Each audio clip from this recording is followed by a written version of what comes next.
నమస్తే, welcome to our channel. నేను సౌజన్య. ఆంధ్రప్రదేశ్లో కూటమి ప్రభుత్వాన్ని ఫామ్ చేయబోతుంది అనేటువంటి దానికి సంబంధించి మంచి టాక్ వినిపిస్తోంది. అంతేకాకుండా దాంతోపాటుగా మరో ఆసక్తికర అంశం ఏంటి అని అంటే, ఒకవేళ కూటమి కనుక గవర్నమెంట్ ఫామ్ చేస్తున్నట్లయితే శాసనసభాపతిగా ఎవరు ఉండబోతున్నారు, ఎవరు కూర్చోబోతున్నారు, అలా జరిగితే కనుక జగన్మోహన్ రెడ్డికి విధించేటువంటి లేదంటే అవ్వబోయేటువంటి శిక్ష ఏంటి అనేటువంటి టాక్ కూడా అంటే చర్చ కూడా బాగా సాగుతుంది. మరి అంశానికి సంబంధించి మనతో మాట్లాడడానికి, వారి విశ్లేషణని మనతో పంచుకోవడానికి ఈరోజు మనతో పాటు ఉన్నారు సీనియర్ జర్నలిస్ట్ సత్యమూర్తి గారు ఉన్నారు. వారితో మాట్లాడదాం. నమస్తే అండి. నమస్తే. ఆల్మోస్ట్ ఆంధ్రప్రదేశ్లో గవర్నమెంట్ ఫామ్ చేయబోయేది కూటమి అని చెప్పేసి ఖరారైపోయినట్లుగా చర్చ సాగుతోంది. అండ్ దాంతోపాటుగా కూటమి కనుక గవర్నమెంట్ ఫామ్ చేస్తే నెక్స్ట్ శాసనసభాపతిగా ఎవరు ఉండబోతున్నారు, అండ్ అలా ఉంటే జగన్మోహన్ రెడ్డికి విధించబోయేటువంటి మొదటి శిక్ష ఏమై ఉండొచ్చు అనేటువంటిది కూడా ఈ రెండు అంశాలపైన చర్చ కొనసాగుతూనే ఉంది. సో దీని గురించి మీరేమంటారు? ఇప్పుడు మీరన్న మీ క్వశ్చన్లో ఫస్ట్ పార్ట్ వరకు ఇప్పటికే చాలా ఎగ్జిట్ పోల్స్లో వచ్చింది. అంతకుముందు సర్వేలు కూడా అదే చెప్పినాయి. తెలుగుదేశం కూటమి గెలవబోతున్నది, జగన్మోహన్ రెడ్డికి అపజయం తప్పదు అనేది ఒక విశ్లేషణ. నిన్న మొన్న ప్రశాంత్ కిషోర్ కూడా అదే చెప్పాడు. అవును, మళ్ళీ చెప్పాడు ఆయన. మళ్ళీ ఇప్పటికీ 4-5 సార్లు చెప్పాడు. ప్రశాంత్ కిషోర్ ఇప్పుడే కాదమ్మా 6 నెలల నుంచి చెప్తున్నాడు. అవును, అంటే రీసెంట్గా ఐపాక్తో జరిగినటువంటి మీటింగ్లో జగన్మోహన్ రెడ్డి లాస్ట్ టైం వచ్చినటువంటి సీట్ల కంటే ఇంకెక్కువ వస్తాయని చెప్పేసి కామెంట్ చేశారు. ఎక్కువ వస్తాయని కామెంట్ చేయటమే కాకుండా జగన్మోహన్ రెడ్డి ఒక చాలా అనకూడని మాట ఒకటి అన్నాడు. ఏంటి అంటే, ఈ ఐపాక్ టీం ఏదైతే ఇప్పుడు ఉన్నదో టీము, ఈ టీం ఇంపార్టెంటు. ఈ టీంకి అంతకు ముందర ఒక లీడర్ ఉండేవాడు, ఆ లీడర్ పోయాడు, ఇప్పుడు పార్టీ మారాడు, కానీ టీము నాకు ముఖ్యము అని చెప్పి ప్రశాంత్ కిషోర్ని రెచ్చగొట్టే మాటలు మాట్లాడాడు జగన్మోహన్ రెడ్డి ఆ మీటింగ్లో. అసలు పెట్టిందే ప్రశాంత్ కిషోర్ని టార్గెటింగ్గా పెట్టారు కామెంట్ చేయడానికి కూడా టాక్ వచ్చింది బయట. ప్రశాంత్ కిషోర్ అనే ఆయన ఈజ్ నాట్ ఎ పాలిటీషియన్ కదా, he's a strategist, political strategist. Political strategy ఇచ్చి నువ్వు గెలవాలి అని ప్రజలు ఇది అనుకుంటున్నారు, నువ్వు ఇది చేస్తే నువ్వు గెలవటానికి అవకాశం ఉంది అని చెప్తాడు. ఆయనే గెలిపించేటైతే ఆయనే ముఖ్యమంత్రి అవుతాడు కదా, జగన్మోహన్ రెడ్డిని ఎందుకు చేస్తాడు? చేయడు కదా. అది కాదు అక్కడ. ఈ విషయాన్ని ప్రశాంత్ కిషోర్ చాలా స్పష్టంగా చెప్తూ ఉన్నాడు. అట్లా ఆ విధంగా మొత్తం పొలిటికల్గా ఒక 3 సెట్ అయి ఉన్నది ఆంధ్రప్రదేశ్లో. ఇప్పుడు నెక్స్ట్ ఏంటి అంటే, కూటమి అధికారంలోకి వస్తుంది. వచ్చిన తర్వాత ముఖ్యమంత్రి ఎవరు అవుతారంటే చంద్రబాబు నాయుడు అవుతారని ఎవరైనా చెప్తారు. ముఖ్యమంత్రి చంద్రబాబు నాయుడు అయిన తర్వాత జగన్మోహన్ రెడ్డి మీద కక్ష తీర్చుకుంటాడా తీర్చుకోడా అనేది ఇంకొక నెక్స్ట్ క్వశ్చన్. అంటే ఈ ఎమ్మెల్యేలు, వైసీపీ ఎమ్మెల్యేలు, ఈ మంత్రులు చాలా నీచంగా అత్యంత జుగుప్సాకరంగా మాట్లాడారు కదా, మరి వాళ్ళందరి మీద యాక్షన్ తీసుకుంటారా? వాళ్ళు ఇసుక దోపిడీ, మద్యం దోపిడీ ఇవన్నీ జరిగినాయి కదా, వీటన్నిటి మీద కేసులు పెడతారా? ఇటువంటి రకరకాల చర్చలు ఇప్పుడు జరుగుతూ ఉన్నాయి.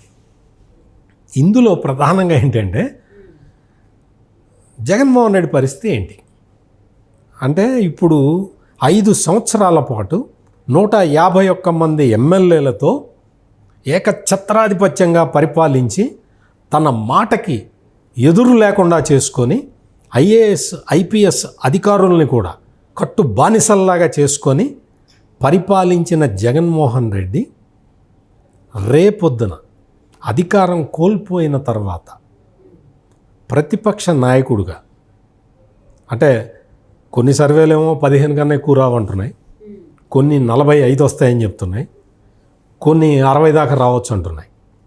60 వచ్చినా, 45 వచ్చినా, 15 వచ్చినా ఒక ప్రతిపక్ష నాయకుడిగా ఎలా చేయగలుగుతాడు?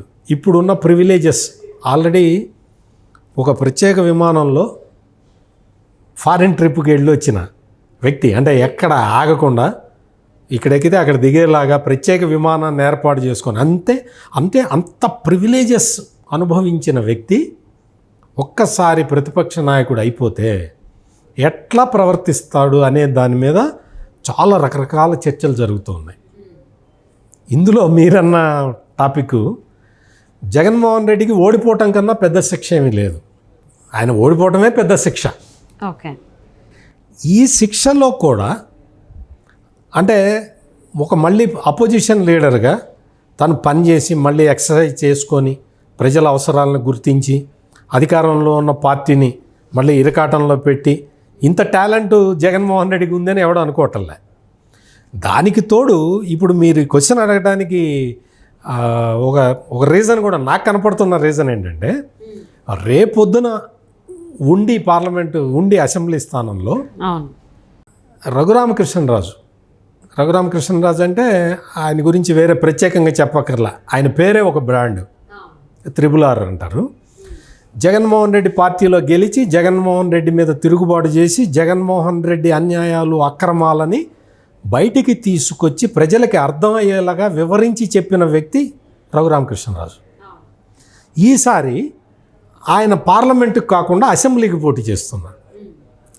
అసెంబ్లీ నియోజకవర్గం నుంచి పోటీ చేస్తున్నాడు ఆయన. అది తెలుగుదేశం స్ట్రాంగ్ హోల్డ్. అది జగన్మోహన్ రెడ్డి గాలి విపరీతంగా వీచిన సమయంలో కూడా అక్కడ తెలుగుదేశమే గెలిచింది. అందుకని ఇప్పుడు మళ్ళీ రఘురామకృష్ణరాజు గెలవటం ఖాయము. అయితే ఈసారి ఎమ్మెల్యేగా వస్తాడు. ఎమ్మెల్యేగా వచ్చిన తర్వాత రఘురామకృష్ణరాజు సేవల్ని మనం స్పీకర్గా ఉపయోగించుకుందాము అని చంద్రబాబు నాయుడు అనుకుంటే, రఘురామకృష్ణరాజు స్పీకర్ అయితే అది జగన్మోహన్ రెడ్డికి అసలు మామూలుగా అక్రమాస్తుల కేసులో యావజ్జీవ కారాగార శిక్ష పడుతుందో లేదో మనకు తెలియదు, కానీ అంతకన్నా సీరియస్ శిక్ష అవుతుంది ఇది. ఎందుకలా? స్పీకర్గా రఘురామకృష్ణరాజు కూర్చొని ఉన్నప్పుడు ఈయన ప్రతిపక్ష నాయకుడిగా ఈయన లేచి అధ్యక్ష అని ఆయన్ని ఉద్దేశించి మాట్లాడాలి ఒకటి. అక్కడ దాకా కాకుండా అసలు స్పీకర్గా రఘురామకృష్ణరాజు ఎన్నిక కాగానే సభానాయకుడు అంటే ముఖ్యమంత్రి, ప్రతిపక్ష నాయకుడు అంటే అప్పుడు జగన్మోహన్ రెడ్డి అవుతాడు కదా ఆటోమేటిక్గా. పార్టీ ఓడిపోతే ప్రతిపక్ష నాయకుడిగానే ఉంటాడు కదా. అంటే సభానాయకుడు, ప్రతిపక్ష నాయకుడు వీళ్ళిద్దరూ కలిసి వెళ్ళి ఆయన్ని తీసుకొని వెళ్ళి స్పీకర్ కుర్చీలో కూర్చోబెట్టి కిందకి దిగొచ్చి ఆయన్ని పొగడాలి. అయ్యా నువ్వు చాలా అద్భుతమైన వ్యక్తివి, నువ్వు చాలా స్పీకర్గా నువ్వు ధర్మబద్ధంగా పరిపాలిస్తావని ఆశిస్తున్నాము, నువ్వు చాలా గొప్ప వ్యక్తివి అని పొగడాలి. ఓకే. ఇదే జగన్మోహన్ రెడ్డికి మొదటి శిక్ష అవుతుంది. కూటమి గెలిచి రఘురామకృష్ణరాజు స్పీకర్ అయితే జగన్మోహన్ రెడ్డికి పడే మొదటి శిక్ష ఏంటి అంటే, స్పీకర్ స్థానంలో ఉన్న రఘురామకృష్ణరాజుని పొగడాలి. అయ్యా నువ్వు చాలా గొప్పవాడివి పొగడం, అంతేకాకుండా అధ్యక్ష అని ప్రతిదానికి పిలవాలి. వెళ్ళి తీసుకొని వెళ్ళి కూర్చోబెట్టాలి, ఆయనకి దండం పెట్టాలి. ఆయన దగ్గరికి వెళ్ళి స్పీకర్కి, సభాపతికి దండం పెట్టాలి. పెట్టి వచ్చి నువ్వు చాలా ధర్మప్రభువులాగా పరిపాలించు, నువ్వు చాలా మాకు ధర్మంగా చెయ్యి, దయచేసి మాకు కూడా అవకాశం ఇవ్వు అని అడుక్కోవాలి. సో ఇదే జరగాలి అని చెప్పేసి చాలామంది ఏపీ ప్రజలు కూడా కోరుకుంటున్నారు. సో మరి చూద్దామండి శాసనసభాపతిగా ఎవరు ఉండబోతున్నారు ఏంటి అని చెప్పేసి. Thank you so much Satyamurthy గారు. Thank you.